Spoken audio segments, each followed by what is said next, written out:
Welcome to Agmax.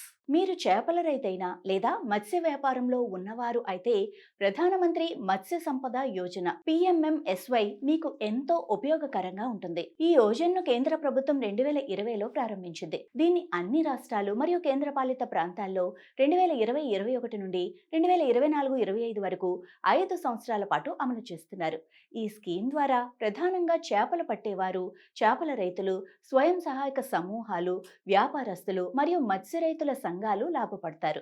వీరికి ఆధునిక సదుపాయాలు, శిక్షణ, ఆర్థిక సహాయం లభించడం వల్ల తక్కువ ఖర్చుతో ఎక్కువ చేపలు ఉత్పత్తి చేసి ఆదాయం పెంచుకోవటం సులభమవుతుంది. సహాయకంగా రాష్ట్ర ప్రభుత్వం, కేంద్ర ప్రభుత్వం, పరిశోధన సంస్థలు, బ్యాంకులు ఉంటాయి. వీరు యోజన అమలు, సలహాలు, రుణాలు, సబ్సిడీలు అందించడం ద్వారా మత్స్యరంగ అభివృద్ధికి తోడ్పడతారు. ఈ యోజనలో ప్రభుత్వం రైతులకు ఆర్థిక సహాయం ఇస్తుంది. సాధారణ రైతులు లేదా లాభదారులకు అయితే మొత్తం ఖర్చులో 40% ప్రభుత్వం ఇస్తుంది. మిగతా 60% మీరు మీ వంతుగా పెట్టుకోవాల్సి ఉంటుంది. మహిళలు, ఎస్సీ ఎస్టీలకైతే ప్రభుత్వం మరింత సహాయం ఇస్తుంది.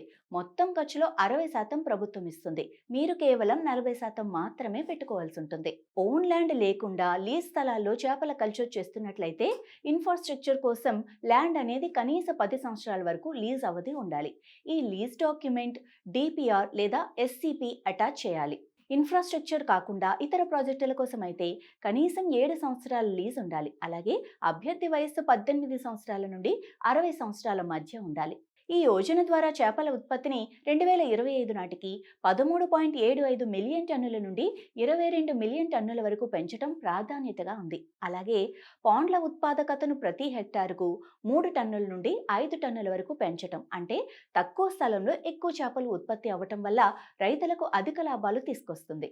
చేపల నిల్వ, మార్కెటింగ్ మరియు సురక్షిత నిల్వ విధానాల ద్వారా చేపల నష్టాన్ని 20-25% నుండి 10% వరకు తగ్గించడం కూడా లక్ష్యంగా పెట్టారు. దీనివల్ల రైతులు, వ్యాపారస్తులు తమ సంపాదనను సురక్షితంగా ఉంచుకొని దాన్ని మరింతగా పెంచుకోవచ్చు. ఈ యోజన ద్వారా 5.5 మిలియన్ కొత్త ఉద్యోగాలు సృష్టించబడతాయి.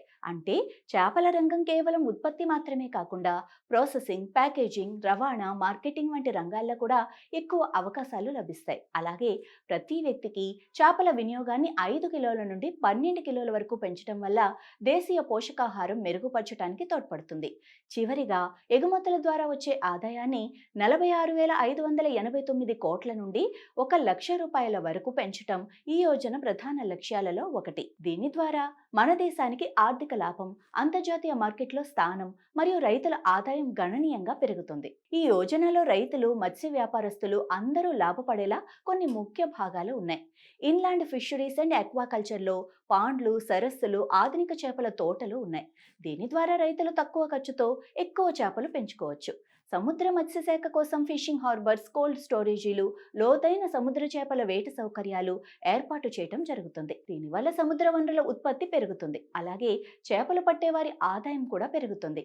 చేపలు పట్టిన తర్వాత ఉండే మత్స్య సదుపాయాలు, అంటే ప్రాసెసింగ్ యూనిట్లు, ప్యాకేజింగ్, శీతలీకరణ సదుపాయాలు, దీనివల్ల చేపలు నష్టం లేకుండా సమయానికి మార్కెట్కి చేరుతాయి. సాంకేతికత మరియు పరిశోధనలో ఆధునిక చేపల పెంపకం పద్ధతులు, హ్యాచరీలు, శిక్షణ కార్యక్రమాలు రైతులకు అందించబడతాయి. ఫైనాన్షియల్ సపోర్టుగా సబ్సిడీలు, రుణాలు, ఎఫ్ఎఫ్పిఓఎస్ కోసం సహాయం అందిస్తుంది. ఈ స్కీమ్ లాభాలు పొందటం ఎలా అన్నది చూస్తే, ముందుగా మీరు అర్హులుగా ఉన్నారా అని తెలుసుకోవాలి. మీరు చేపలు పట్టే వర్గంలో ఉన్నారా?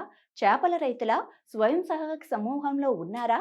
వ్యాపారస్తుల లేదా మత్స్య రైతుల సంఘం సభ్యుడా అని గుర్తించి ఆ తర్వాత ప్రాంతీయ ఫిషరీస్ డిపార్ట్మెంట్కి వెళ్తే అక్కడ మొత్తం ఇన్ఫర్మేషన్ తీసుకున్నాక అర్జీ ఫామ్తో పాటు సబ్సిడీ లేదా రుణాల కోసం అవసరమైన ఫామ్స్ అన్ని ఫిల్ చేయాల్సి ఉంటుంది.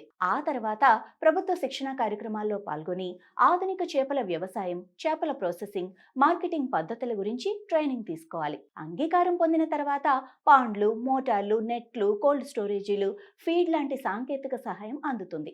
ఇంకేమైనా వివరాలు తెలుసుకోవాలి అంటే అధికారిక పిఎంఎంఎస్వై పోర్టల్ లేదా ఎన్ఎఫ్డిబి గైడ్లైన్ PDF చూడవచ్చు.